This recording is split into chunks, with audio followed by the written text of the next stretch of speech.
네, 소프트웨어 아키텍처 설계 가이드 8장 설계 검증 절차에 대해서 강의를 시작하겠습니다. 챕터 8은 설계 검증 절차, 그리고 사전 준비에 대한 절차, 그리고 아키텍처 이해에 대한 절차, 분석, 그리고 검증에 대한 절차에 대해서 소개시켜드리고 강의를 수행하도록 하겠습니다. 첫 번째 설계 검증 절차에 대해서 보도록 하시죠. 설계 검증 절차는 각 품질 속성 간의 연관성과 상호작용하는지, 즉 트레이드오프를 어떻게 하고 있는지에 대해서 검토, 검증, 파악해 주는 게 목적이 되겠고요. 그 목적에 따른 가장 중요한 거는 아키텍처에서 상충되는 문제. 네. 여기서의 문제는 리스크에 해당되는 거죠. 그래서 이렇게 이 시스템을 설계했을 때 어떠한 문제점들이 발생할 수 있는지, 혹은 잠재적인 디펙트나 잠재적인 문제들이 어떤 게 있을 수 있는지를 식별해 내주는 게 가장 중요한 목적입니다. 그리고 뭐 추가적으로 거기에 대한 해결 방안에 대한 지침이나 아이디어를 혹은 방법을 얻을 수 있으면 베스트겠죠. 예. 그래서 이런 검증 활동을 만약 하게 되면은 기존 시스템을 분석하거나 이해하는 데 굉장히 도움을 얻을 수 있는 겁니다. 다시 한번 말씀드리지만 설계 검증 절차는 이거를 무슨 평가한다거나 아키텍처를 그 점수를 매기는 그런 관점보다는 문제를 식별해주는, 즉 이 아키텍처의 리스크가 뭔지를 도출해주는 게 가장 중요한 목적입니다. 네, 그래서 마찬가지로 시스템 위험을 도출하는 게 가장 큰 목적이 되고요. 설계 검증은 아직까지는 전문가의 영역으로밖에, 즉 사람이 할 수밖에 없는 영역으로 남아 있어요. 그래서 뭐 예를 들어 미술품을 검토, 혹은 미술품도 여러 가지 대회를 해서 평가를 하잖아요. 근데 이제 그것들은 이제 전문가에 의해서 평가를 하게 되는 거죠. 전문가, 심사위원 전문가신 분들이 평가해서 이 그림이 좋다, 저 그림이 좋다 라고 해서 그 평가를 해주시는 거고요. 마찬가지로 아키텍처도 어떤 도구랑 어떤 전문 그 점수에 의해서 판단하기는 아직까지는 불가능에 가깝습니다. 그래서 결국 전문가에 의한 의견을 받는 형태, 그리고 그걸 좀 더 보완해서 그것들을 다시 한번 수많은 이해관계자들과 다시 한번 협의해서 그것들이 맞는지 확인하는 절차를 통해서 아키텍처의 리스크를 도출해내는 이런 형태의 검증 방법을 사용을 하고 있습니다. 그래서 평가 대상 아키텍처를 기반으로 해서 지금까지 진행했던 모든 내용들이 다 인풋으로 들어가죠. 제일 중요한 게 설계 문서입니다. 네, 설계 문서가 당연히 해서 아키텍처 전문가들 대상으로 이해하고 전문가들이 분석하고 전문가들이 검증하는 형태의 작업들을 통하면서 진행을 하게 되는 거죠. 그래서 최종적으로 나오는 게 전문가들 사이의 품질 속성 시나리오, 요거는 쉽게 말하면 설계에 대한 테스트 케이스라고 보시면 돼요. 그래서 전문가들이 이 정도 시스템은 이런 형태의 시나리오는 돌아가야 돼 라고 적어주시는 거고요. 거기에 대한 아키텍처적인 접근 방법들을 전문가들이 판단해내는 거죠. 이 아키텍처는 이런 내용들을 그 품질 속성을 만족하기 위해서 이러한 구조와 이러한 운영법을 도출해냈네 라는 것들을 뽑아 주시는 거, 검토해 주시는 거죠. 쉽게 얘기해서 그게 이제 유틸리티 트리라는 형태로서 그런 것들을 전문가들이 정리하는 그런 양식이 되겠고요. 그리고 아키텍처 분석서, 최종 보고서 이런 것들이 나오게 되는 거죠. 그래서 아키텍처를 이해해서 전문가들이 아키텍처들 그 전문가 안에 그 분석 기법, 분석 시나리오, 여러 가지 상세 분석서 이런 것들을 작업하게 되는 거고요. 이걸 가지고 다시 한번 모든 이해관계자들이 모여서 다시 한번 재검증을 하게 되어 있습니다. 이런 형태의 목적을 달성하는 이런 절차들이죠. 예, 설계는 뭐 당연히 전문가들 모시고 하기 때문에 비용이 굉장히 고비용이고요. 시간도 많이 들기 때문에 우리 설계가 꼭 검증해야 될 필요가 있는지에 대해서 사전 준비 단계를 통해서 꼭 확정을 해 주셔야 됩니다. 그래서 사전 준비 단계가 필요하고요. 그렇게 이 사전 준비 단계에서 검증해야 된다고 결정이 되면 그 다음 첫 번째 단계로서 약 2일차 구성이 되어 있고요. 1일차는 아키텍처 이해시켜주는 부분이죠. 전문가분들 대상으로 뭐 활동이라든지 비즈니스 목표라든지 기존에 작성된 아키텍처를 소개해서 이해시켜주는 그러한 게 1일차 때 진행이 되고요. 2일차 때는 전문가 그룹 내에서 속성, 품질 속성 시나리오와 여러가지 아키텍처 상세 분석을 진행하게 됩니다. 그래서 분석에서 제일 중요한 거는 전문가 그룹 내의 속성 시나리오를 도출해내는 것. 전문가 그룹 내의 품질 속성, 전문가 그룹 내의 품질 속성 시나리오. 즉, 아키텍처에 대한 테스트 케이스를 뽑아내는 게 가장 중요한 내용이겠죠. 요걸 이제 2일차 때까지 수행을 하고요. 여기서 이제 시나리오가 도출되면 이 시나리오 하나하나를 가지고 상세 분석을 들어갑니다. 요게 뭐 일반적으로 약 2주에서 3주 정도 혹은 시스템 규모에 따라서 더 길게 혹은 시스템 규모에 따라서 짧게 시간이 드는 거죠. 이러한 상세 분석 시간을 주고 나면 그 상세 분석한 내용을 가지고 모든 이해관계자들이 모여서 다시 한번 재검증하는 이런 작업이 필요하게 됩니다. 요 결과에 따라서 이제 요구사항을 다시 바꿔서 처음부터 다시 하거나 아니면 설계 부분에서 대안 아키텍처 혹은 아키텍처 부분적으로 개보수하는 형태의 작업들이 진행이 되게 되는 거죠. 그래서 크게 이렇게 세 가지 단계로 구성이 되어 있습니다. 네, 그러면 인풋은 지금까지 진행했던 모든 문서가 당연히 인풋으로 되고요. 가장 중요한 게 당연히 설계 문서겠죠. 그리고 아웃풋으로는 이제 제일 중요한 거는 위험 요소, 리스크. 이게 제일 중요하고요. 그리고 품질속성 유틸 트리, 그리고 분석서, 결과 보고서가 나오게 되는 거죠. 뭐 당연히 검증팀, 이해관계자, 결정권자 이렇게 필요하고요. 검증 절차에서 이제 여러 가지 작업이 굉장히 빠르게 진행이 돼요. 그렇기 때문에 보조를 하는 부분들이 선택사항으로 굉장히 많이 있어요. 특히 제일 마지막에 모든 관계자들이 모여서 그 전문가들이 검증한 부분을 재검증할 때는 시간을 굉장히 잘 준수하셔야 되고 보조분들이 굉장히 빠르게 옆에서 도와주시지 않으면 진행이 되지 않습니다. 그래서 그런 부분들을 잘 염두에 두셔서 이 활동들을 수행할 수 있게끔 진행하시면 됩니다. 뭐 타임테이블은 이렇게 존재하는데요. 사전 준비 단계가 들어간다고 분명히 얘기했죠. 그래서 사전 준비 단계를 0단계로 해서 여기서 진행 여부를 결정하게 되죠. 진행 여부가 결정이 되면 진행하게 됐으면 이제 검증팀이라든지 이런 거 구성하는 다음 단계로 넘어갔고요.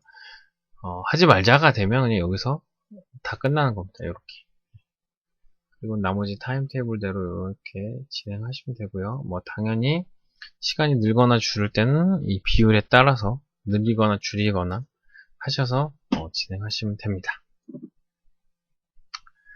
예, 그래서 첫 번째 사전 준비 단계에 대해서 간략히 소개를 해드릴게요.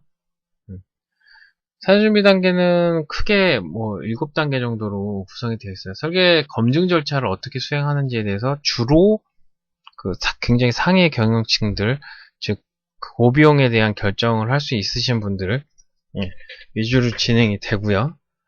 그래서 설계 검증 절차에 대해서 소개시켜서 어떤 식으로 합니다. 로봇 시스템에 우리가 이렇습니다. 이렇게 아키텍처를 작성했어요. 그럼 이제 진행을 할까요? 라는 부분들이 되고요. 여기서 이제 결정사항이 이루어지고 나면 검증 절차를 바꿀까요? 혹은 어떤 검증팀을 만들까요? 그래서 그 다음에 1단계 준비하는 이런 형태로 수행하시면 됩니다. 이거는 뭐 인풋 활동 그 아웃풋 이렇게 있는데요. 큰 의미는 없고요. 검증 절차를 찾아서 설명하고 조정하고 질응답을 하는 게 목적이고요. 후보 시스템 소개, 당연히 기본 기능이라든지 아키텍처, 컨텍스트 이런 것들을 소개시켜 드리는 거죠. 그래서 간략하게 또 소개하고요. 설계나 아키텍처에 대해서 특히 뭐 구조라든지 그 다음에 솔루션 그리고 뷰 이런 것들에 대한 소개가 주가 되겠습니다. 그래서 여기서 이제 경영권에 대해서 수행 진행 여부를 결정하시고요. 결정이 됐으면 검증 절차를 어떻게 갈 거냐, 풀로 갈 거냐, 아니면 조금 조정을 해서 심플하게 갈 거냐, 이런 내용들을 논의하시게 되고요. 이런 것들을 하게 된 다음에 이제 마지막으로 누구를 할 거냐, 검증팀을 어떻게 꾸릴 것이냐. 여기서 이제 외부 전문가를 사실 데리고 오는 게 가장 좋습니다. 제3자 관점에서의 검증을 해보는 게 가장 좋고요. 근데 실제로 뭐 특정 도메인 같은 경우는 외부 전문가가 없을 수도 있고요. 그리고 또 외부 전문가들이 굉장히 고비용이기 때문에 그런 부분들이 부담이 되면 이제 내부 전문가들로 구성을 하는 경우도 있어요. 그래서 다른 팀, 이것도 3자 관점으로 가야 되기 때문에 다른 팀의 뭐 시니어 개발자들, 즉 위쪽 그 팀장님 레벨급의 개발자들을 대상으로 내부 검토위원을 구성하실 수 있죠. 근데 전체적으로는 3명에서 5명 정도 안에서 구성하시기를 추천드립니다. 너무 많으면 또 의미도 없고 굉장히 분산되고 그렇기 때문에 또 그만큼의 인력도 나오지 않고요. 그래서 보통 3명에서 6명 언더에서 수행하시도록 추천을 드립니다. 뭐 가용성 뭐 이런 일정 수정하시고 이런 것들은 당연히 하셔야 될 활동이고 그렇게 해서 검증팀 구성하셔서 다음 1단계를 수행하시면 되죠. 그래서 이렇게 뭐 장소, 뭐 일정 이런 작업들을 다음 준비물 진행하시면 됩니다. 이게 사전 준비고요. 이 사전 준비가 끝나면 결국 전문가분들 대상으로 활동을 소개하고 역할 소개하는 이 작업을 당연히 하셔야겠죠. 내부 전문가든 뭐 외부 전문가든 익숙하시다면 상관없지 패스하시고 익숙하지 않으시다면 여러분들이 해야 될 일이 이렇습니다 라고 당연히 소개하시고 넘어가셔야겠죠. 역할별로 해야 될 얘기들이 정리 되어 있고요. 소개 자료는 뭐 개요, 그 다음에 절차, 그 다음에 역할, 정의, 수행 방법 똑같습니다. 이런 정도로 소개를 하시고 그 다음에 해당되는 비즈니스나 아키텍처 목표 소개하시면 됩니다. 전문가들 대상으로 해서요. 그래서 이렇게 소개를 하시고요. 당연히 이런 즉 뭐 아까 얘기했던 포지셔닝의 관점에서의 내용들이 주가 되겠죠. 그리고 제약사항, 그 다음에 기술적 제약사항. 그래서 어떤 품질 속성이 도출됐는지에 대한 설명. 이게 핵심이 되겠습니다. 그래서 우리의 아키텍처 드라이버죠.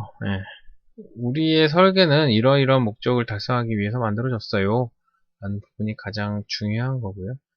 그걸 기반으로 해서 기존에 작성된 아키텍처들을 어떤 구조와 어떤 운영법과 어떤 트레이드오프들이 있고요. 이런 내용들을 설계 도면으로 이렇게 이해시켜 드리고 해당되는 설계 도면에 대한 설명, 즉 문서화 작업들 했던 것들에 대해서 이해시켜 드리면 됩니다.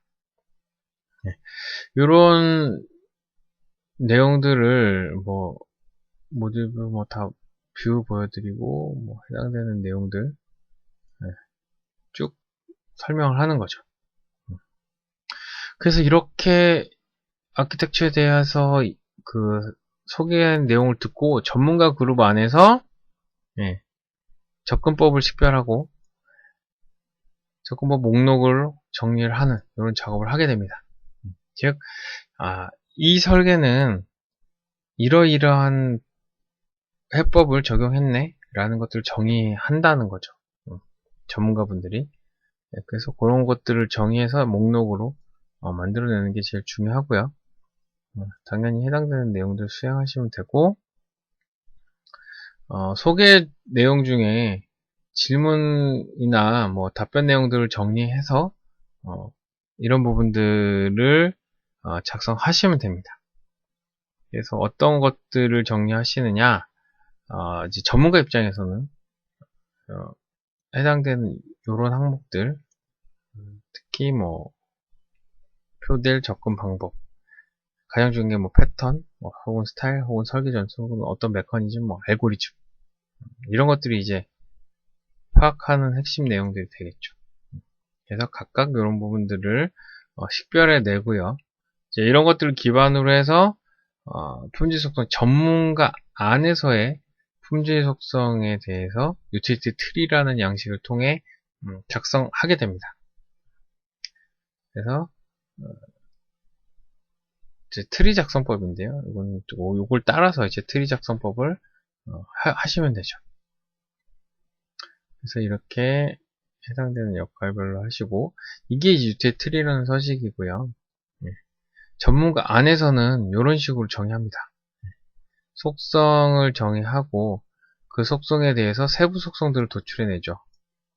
이게 세부 아키텍처 드라이버 정도의 느낌으로 보시면 돼요. 혹은 뭐 큰 속성에 따른 택틱, 즉 설계 전술, 운영법 등 정도가 되겠죠. 그래서 요거에 대한 작업은 전문가 입장에서는 앞에서 결정사항에 대해서 파악할 때 이런 내용들을 파악해내시는 거죠. 그래서 그걸 기반으로 해서 요 작업을 진행하시면 됩니다. 그래서 이런 식으로 세부 속성까지 해당되는 걸로 정의가 되면 이 속성들을 만족시키기 위해서 어떤 시나리오 정도는 돌아야 한다를 정의하시는 거죠. 네, 전문가분들이 하십니다. 그래서 이게 아키텍처를 위한 테스트 케이스죠. 쉽게 얘기해서. 그래서 요 시나리오들이 이렇게 쭉 나오게 되고요. 이 시나리오의 우선순위 작업을 수행합니다. 그래서 요것들에 대한 우선순위를 매길 수 있도록 작업을 하게 되는 거죠. 예, 그래서 이렇게 작업을 하게 되면 결국 이 시나리오 리스트가 나오게 되죠. 이게 테스트 케이스 리스트입니다. 그래서 이 상세 분석의 시점에서는 이럴 것을 인풋으로 받아서 아웃풋으로는 상세 분석서를 만들게 됩니다. 그래서 제일 중요한 리스크라든지 뭐 장점이 될 수 있는 비위험 요소라든지 얘랑 상호 연관성이 그 커플링이 얼만큼 두껍게 되어 있는지에 대한 해당 내용이라든지 트레이드 오프 포인트라든지 이런 것들이 아웃풋으로 나오게 됩니다. 작업 내용은 정의된 내용에 따라서 진행을 하시고요. 이러한 이제 상세 분석서라는 형태의 작업이 나오게 되죠. 그래서 이거는 뭐 시나리오 넘버라든지 관련된 품질 속성 앞에서 유틸리티 트리를 만들 때 다 있는 거를 가지고 요표 형태로 정리하시면 되고요. 이 내용도 당연히 있죠. 시나리오니까 시나리오 6항 그 6개 항목에 따라서 이런 내용들이 다 정의가 되어 있고요. 그래서 우선순위화 돼서 뭐 1번부터 쭉 있겠죠. 시나리오들이. 그래서 그 하나의 시나리오를 이제 여기다 적고요. 이 시나리오를 가지고 이 시나리오를 이 아키텍처에서는 이 시나리오가 돌린다면 이거에 해당되는 아키텍처적인 디시전들이 뭐가 있냐, 뭐 구조를 어떻게 잡았다든지 속성 정의를 어떻게 했다라든지 어떤 알고리즘을 적용했다든지 뭐 어떤 대안을 적용했다든지 운영법을 적용했다든지 이런 것들이 여기에 들어가게 되는 거고요. 거기에 대해서 그렇게 적용했을 때 얘랑 상호 연관이 돼 있는 부분들이 어떤 내용이냐, 밀접하게 연관되어 있는 부분들이 어떤 부분들이고 거기에 대해서 어떤 트레이드 오프가 있느냐, 좋아지느냐 나빠지느냐, 뭐가 좋아지고 뭐가 나빠지느냐, 이런 내용들이 절충점으로 들어가게 되겠죠. 그래서 이러한 시나리오 상에서 이렇게 뭐 구조를 뽑거나 이렇게 운영법을 쓰면 어떠한 리스크가 존재한다. 그리고 이거는 어떠한 장점이 존재하냐. 이런 것들을 대해서 적는 겁니다. 여기서 번호로 되어 있는 거는 이 표상에서 이걸 적으면 굉장히 지저분하게 되니까 여기는 번호만 적고 이 밑에 번호에 대한 텍스트를 여기다 작성하게 되는 거죠. 그래서 이런 형태의 표로서 상세 분석서를 작성을 하고요. 근거는 당연히 이게 해당되는 게 이것들 품질 속성을, 즉 해당되는 민감점, 절충점 이런 것들에 대해서 해당되는 요 품질 속성 있죠. 요 품질 속성이 잘 요런 내용들을 통해서 잘 반영이 됐는지에 대한 근거나 설명을 여기다 쓰는 거죠. 그리고 관련된 다이어그램들, 즉 설계 도면, 어떤 설계 도면들이 관련되어 있느냐, 즉 설계 문서에 뭐 페이지 수를 적어도 되고요. 심플하게. 아니면 해당되는 도면에 대한 문서들, 해당 도면 것들을 이제 여기다 집어넣어 주실 수 있는 거죠. 요렇게 앞에서 이 유티리티 트리에서 만들었던 시나리오 개수대로 요 분석서가 시나리오당 한 개씩 작성이 되게 됩니다. 그래서 이게 상세 분석이 되게 되는 거죠. 이렇게 상세 분석이 되고 나면 다시 한번 모든 관계자들 모여서 아키텍처를 검증하게 됩니다. 그래서 품질 속성 시나리오를 다시 한번 검증하게 되죠.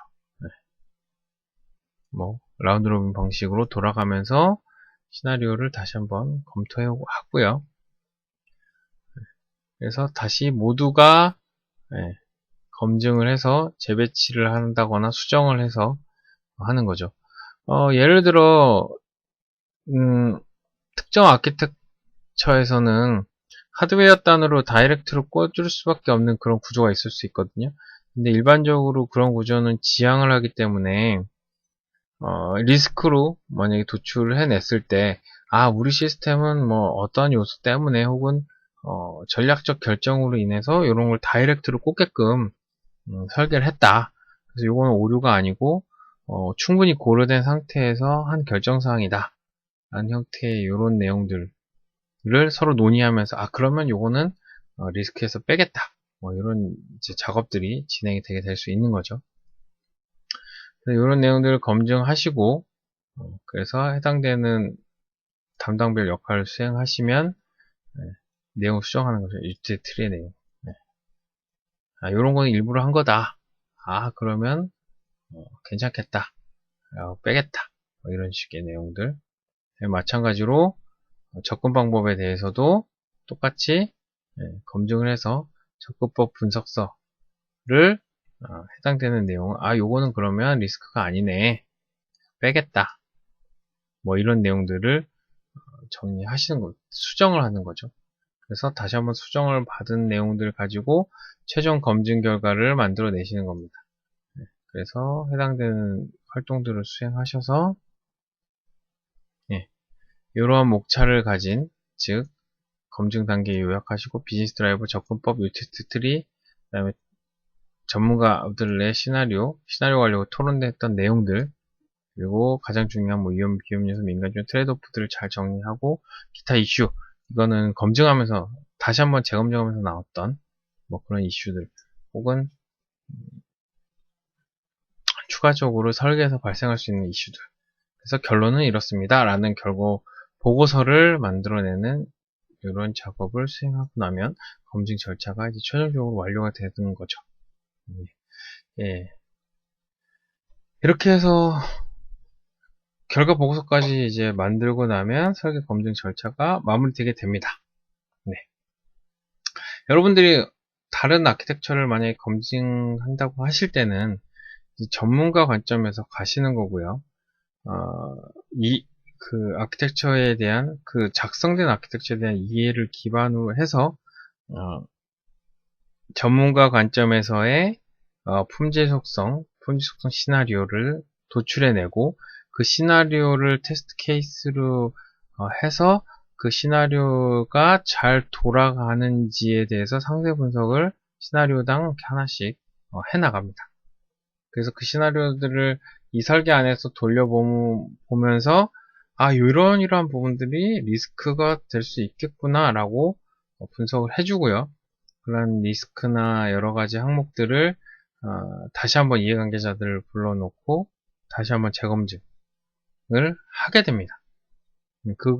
그렇게 재검증까지 하고 난 내용을 문서화해서 결국 최종 보고서, 검증이라는 부분은 어느 정도 좀 건의라든지 이런 최종 결과 보고서 형태로 나가야 됩니다. 네, 그래야 그 설계팀, 검증팀이 아닌 설계팀에서 그것들을 받아서 대안 아키텍처를 세우든지 수정을 하든지 뭐 하는 작업들이 진행이 될 수 있기 때문에 이런 형태의 검증의 보고서까지 완료가 되면 설계 검증은 마무리가 될 수 있겠습니다. 다시 한번 얘기하지만 이건 전문가들의 역량 그리고 전문가들의 지식에 의해서 검증하는 형태라서 아직까지는 100% 정확하거나 그럴 수는 없어요. 설계 자체라는 건 계획이고 계획에 대한 검증이기 때문에 어떤 구현된 그 구체 구현 형상이 있는 것도 아니기 때문에 검증하는 형태가 전문가에 의한 전문 지식에 의해서 하는 형태가 아직까지는 가장 효율적인 혹은 가능한 방법일 수 있죠. 그래서 그걸 다시 한번 염두에 두시고요. 그리고 굉장히 고비용의 작업이라는 것도 염두에 두시고 진행하시면 좋겠습니다. 챕터 8 강의는 여기서 종료하겠습니다. 감사합니다.